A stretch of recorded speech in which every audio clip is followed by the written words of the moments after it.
Hello my dear student. आज का video हमारा पी वैल्यू से रिलेटेड है। आज हम complete concept of P value देखेंगे। What is P value?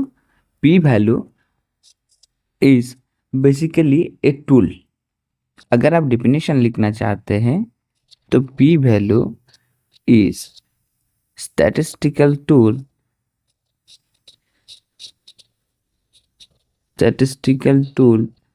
that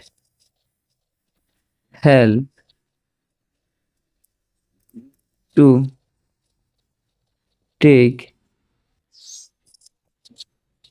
decision about null hypothesis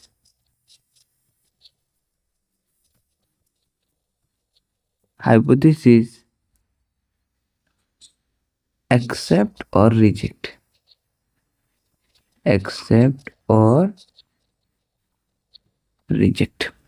तो ये क्या है?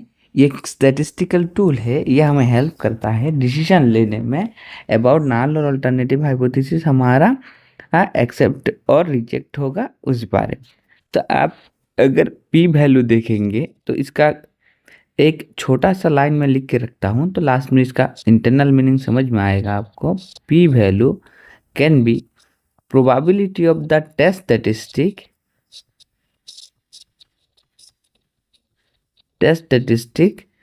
greater than the critical value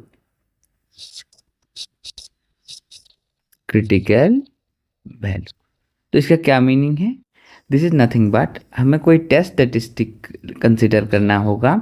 उस टेस्ट स्टेटिस्टिक का वैल्यू क्रिटिकल रीजन को क्रॉस करके आएगा, उसका प्रोबेबिलिटी वैल्यू निकल के आएगा, which is nothing but P value. In other words, you can say that probability value of the test statistics may fall in the critical region is called the p value। अब देखिए ये कैसे use होता है। तो आप जब hypothesis testing करेंगे, सपोज आपको एक प्रॉब्लम दिया गया है, तो मैं दो अप्रोच के बारे में आपको बोलूँगा जहाँ पे मेरा नल हाइपोथेसिस एक्सेप्ट और रिजेक्ट हो सकता है। एक है मेरा टेबुलेटेड अप्रोच, दूसरा है पी वैल्यू अप्रोच। तो आप जानेंगे कि पी वैल्यू अप्रोच से कैसे हम लोग नल और अल्टरनेटिव हाइपोथेसिस को एक्सेप्ट और रिजेक्ट करते हैं, और टेबुलेटेड वैल्यू अप्रोच से भी कैसे करते हैं। तो आप देखेंगे, सपोज आपको एक प्रॉब्लम दिया गया है। क्या प्रॉब्लम है कि एग्जाम्पल के तौर पे आप ले लीजिए कि suppose you have a population. Suppose आपके एक क्लासरूम है, क्लासरूम में 60 बच्चे हैं, तो मैं इसको पॉपुलेशन ले लेता हूँ, और आप उसी में से ही आपने एक छोटा सैंपल साइज सिलेक्ट किया है। सपोज आपने एक सैंपल 10 उठाए हुए हैं, तो उसी सैंपल को आप वो 10 बच्चों का क्या कर रहे हैं, एवरेज हाइट निकल रहे हैं। तो एवरेज हाइट सोच लीजिए कि 5.6 फीट। ठीक है, अगर 5.6 फीट है तो क्या मैं आपको क्वेश्चन पूछता हूँ, अगर ये एवरेज हाइट 5.6 फीट है, क्या ये जो एवरेज हाइट है ये सारे ही बच्चों का मीन्स ये पॉपुलेशन का जो हाइट होगा म्यू उसको रिप्रेजेंट करता है या नहीं? ऐसा मेरा क्वेश्चन है। क्या क्वेश्चन है कि मेरा सैंपल मीन पॉपुलेशन मीन को रिप्रेजेंट करता है कि नहीं? तो इसको कैसे करेंगे? इसको करने के लिए आपको क्या करना पड़ेगा, आपको कंसिडर करना पड़ेगा दो हाइपोथेसिस, एक नाल एक अल्टरनेटिव। तो हाइपोथेसिस में आप क्या करेंगे, नाल हाइपोथेसिस जैसे कि आप लोगों को पता है क्या, हम एक न्यूट्रल स्टेटमेंट होता है अबाउट द गिवन प्रॉब्लम। तो ये प्रॉब्लम क्या है, मेरा सैंपल मीन पॉपुलेशन मीन के बराबर है कि नहीं। तो न्यूट्रल स्टेटमेंट में क्या होगा, न्यूट्रल स्टेटमेंट में होगा कि ये सैंपल मीन मेरा पॉपुलेशन मीन के बराबर बन जाएगा। अब दूसरे में क्या होगा कि नहीं, मेरा सैंपल मीन जो है ग्रेटर हो सकता है पॉपुलेशन मीन से, नहीं मेरा सैंपल मीन लेस हो सकता है पॉपुलेशन मीन से, मेरा सैंपल मीन जो है ए अनइक्वल हो सकता है पॉपुलेशन मीन से। तो अल्टरनेटिव में हमें ये सारा कंडीशन मिल जाएगा। इसी तरह से हमें क्या पता चल गया कि दो हाइपोथेसिस है।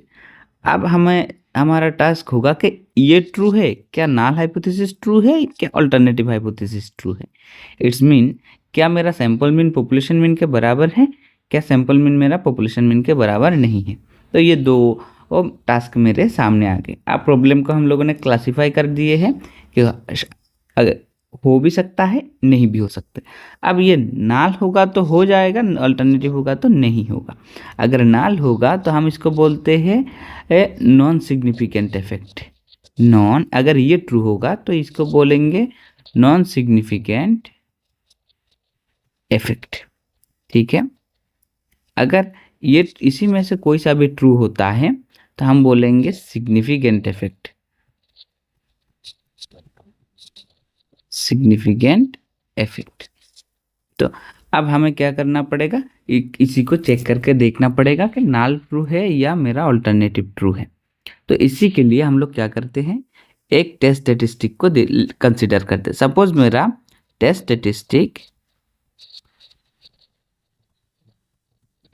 स्टैटिस्टिक्स मेरा टीएन है।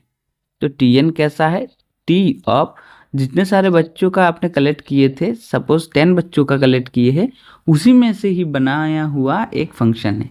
तो टेस्ट स्टैटिस्टिक्स का आप अगर डेफिनेशन देखेंगे तो वो हमारा फंक्शन ऑफ रैंडम वेरिएबल होता है।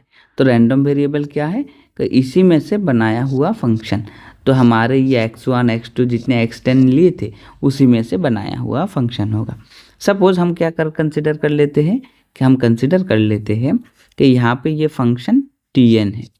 तो हम लोग क्या करेंगे, उसी को सब्सटीट्यूट, जो सारे ऑब्जर्व वैल्यू दिया जाएगा या जितने भी बच्चों का हम लोगों ने हाइट मेज़र किया है उसी हाइट को कैलकुलेट करेंगे, एवरेज निकालेंगे। सपोज मेरा फंक्शन tn है तो हम लोग इस tn को ऑब्जर्व करेंगे, तो सारा ही वैल्यू सब्सटीट्यूट करके ऐसा ही एक फंक्शन कंसिडर किया जाएगा। मैं कंसिडर कर लेता हूँ क्लियरिटी के लिए 1/n summation over i equals to 1 to n xi। तो मेरा i इक्वल्स टू 1 to 10 ले लेता हूँ, तो ये मेरा फंक्शन है। तो आप अगर इसमें वैल्यू सब्सटीट्यूट करेंगे तो और वैल्यू सब्सटीट्यूट करने के बाद आपको ये tn मिल जाएगा। क्योंकि आपने ये ऑब्ज़र्व किया है तो मैं ले लेता हूँ ये tn ऑब्ज़र्व वैल्यू है। तो आपको क्या मिल जाता है, आपको मिल जाता है कि एक tn का वैल्यू आपने ऑब्ज़र्व कर लिया है।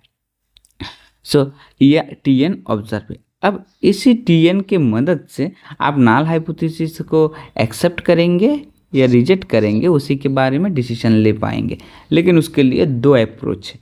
क्या अप्रोच है, फर्स्ट अप्रोच में आपको मिलेगा कि मेरा नाल हाइपोथेसिस जो है, फर्स्ट अप्रोच में आपको क्या मिलेगा, फर्स्ट अप्रोच में आपका एक टेबुलेट, ये जो ऑब्जर्व वैल्यू है उसी के साथ आपको गिवन रहेगा, क्या गिवन रहेगा, एक टेबुलेटेड वैल्यू। तो मैं उसको tn ऑब्जर्व ना लिख के टेबुलेटेड वैल्यू बोलता हूँ। इसके लिए हर एक, जैसे कि chi-square टेस्ट होगा, z होगा, t टेस्ट होगा, सारे डिफरेंट टेस्ट होता है। जैसे वो किसके ऊपर डिपेंड करता है, आपके टेस्ट स्टैटिस्टिक के ऊपर, आपके सैंपल के कैरेक्टरिस्टिक्स के ऊपर। तो उसी के बेसिस में आपको क्या मिल जाएगा, उसी के बेसिस में आपको एक t टेबुलेटेड वैल्यू मिल जाएगा। अब इसको मदद से फास्ट मेथड में हमारा ये t टेबुलेटेड मिल जाएगा। आप क्या करेंगे, अगर आपका tn ऑब्जर्व वैल्यू ये लेस और इक्वल टू होता है किसके बराबर, ये tn टेबुलेटेड वैल्यू से, तो आप क्या करेंगे, ये इम्प्लाई करेगा कि आपका ऑब्जर्व अगर छोटा हो टेबुलेटेड से वैल्यू, तब आप क्या करेंगे, 80 को एक्सेप्ट कर लेंगे। 80 एक्सेप्ट होने का मतलब है सैंपल मीन जो है वो पॉपुलेशन मीन को रिप्रेजेंट करता है। अगर tn का वैल्यू आपका ऑब्जर्व से बड़ा है और tn टेबुलेटेड वैल्यू से बड़ा है, तो आप क्या करेंगे, 80 को रिजेक्ट कर देंगे। रिजेक्ट करने का मीनिंग होगा कि एक्सेप्ट कर लेंगे तो नॉन सिग्निफिकेंट इफेक्ट, ठीक है, नॉन सिग्निफिकेंट इफेक्ट होगा। और यहाँ पे अगर रिजेक्ट करेंगे नाल हाइपोथेसिस को तो सिग्निफिकेंट इफेक्ट होगा। तो ये एक प्रोसेस है, इसी में से हम लोग नाल हाइपोथेसिस को एक्सेप्ट और रिजेक्ट के बारे में पता कर सकते हैं। दूसरा अप्रोच है आपका पी वैल्यू अप्रोच।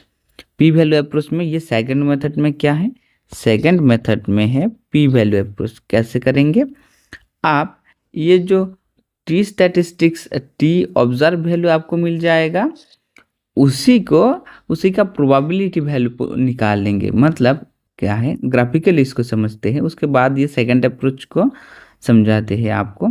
यहाँ पे जो आप लोग को गिवन था एक statement, P value test statistic का वैल्यू क्रिटिकल वैल्यू से ऊपर होगा उसका ही प्रोबेबिलिटी निकलेगा मेरा पी वैल्यू में।